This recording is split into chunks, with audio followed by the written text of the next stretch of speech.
So the story of how I came up with the hero gloves, which are our needle-resistant gloves, is actually a sad one. A guy I was actually a police officer with, not at my agency, but we kind of came up together. And a couple of years into us both becoming police officers, one night he was searching a suspect and got stuck by a needle. And after that night, everything for him completely unraveled, and his life and his career went completely downhill. I, of course, had heard about officers getting stuck by a needle while on the job doing a search, but I'd never known someone personally that it happened to. And it essentially ended his career.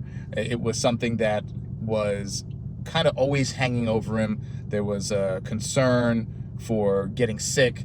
This individual that he found the needle on was sick. I don't know exactly what this person had. I don't know if it was HIV or hepatitis. I don't know what exactly it was, but all I knew was he was not clean, if you would.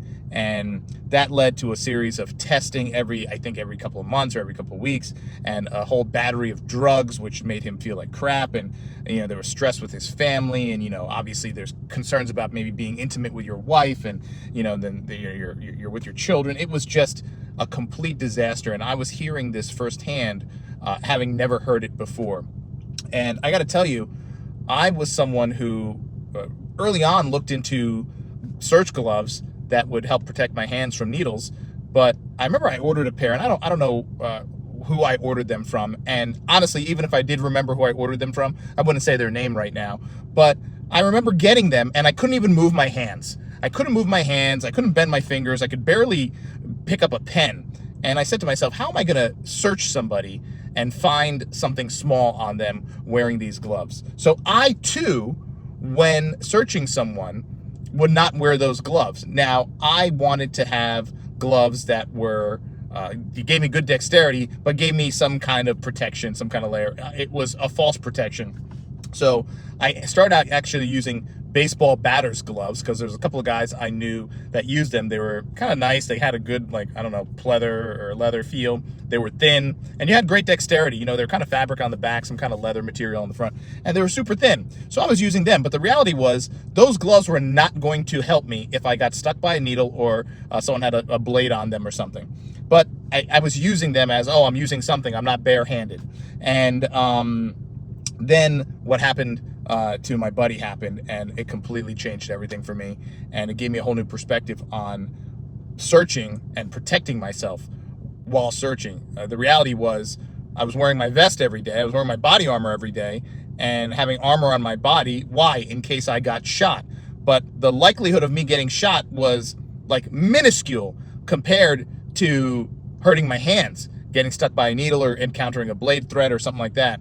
So I said, why would I wear body on my armor on my body and not armor on my hands? So that's what led me to develop the hero gloves. And when I designed them, I wanted them to be a glove that not only gave you protection from needles, but they would be a glove that officers would actually wear, because when you put them on, once they're broken in, you could actually have some dexterity. You could feel small objects. You could pick up small things. You could fire your duty weapon if need be. All the things that I couldn't do with those other gloves, and all the reasons why officers would not wear those other needle-resistant gloves and poke-resistant gloves. So I went to the drawing board, and there was nothing else out there, so I had to develop a new material and develop a new material and develop a new material, and then redesign the glove and then redesign the glove, until I got a glove that had a material that allowed me full dexterity. It allowed me to be able to manipulate my firearm, manipulate tools, and all the things I wanted, and still keep me comfortable in searching somebody, patting someone down to feel small items and feel small objects. And I didn't stop. I didn't rest until I designed those gloves, and they were perfect, because I couldn't personally handle what happened to my friend happening to another officer I knew. Because hearing his story and seeing what happened with his family and ultimately his career was heartbreaking. And I never wanted to see that for anyone else. So that's why I spent, I think it was almost 3 years developing the hero gloves. And that's why they're one of our best-selling gloves. They are one of our best-selling gloves worldwide because of what they offer. Finally, a glove that gives you protection against getting stuck by a needle without taking away dexterity and giving you the ability to actually, you know, feel things during a pat down, fire your weapon, things like that. So that's the story of the Hero Gloves and how they came about. And you know, I know it's a sad one, but it's from stories like that and from events like that where you get to product developments and things like that, where, you know, like the Max Drive S and all that stuff. So yeah, so that's the story for those of you asking, how did I come up with the Hero Gloves and the Hero Gloves SL?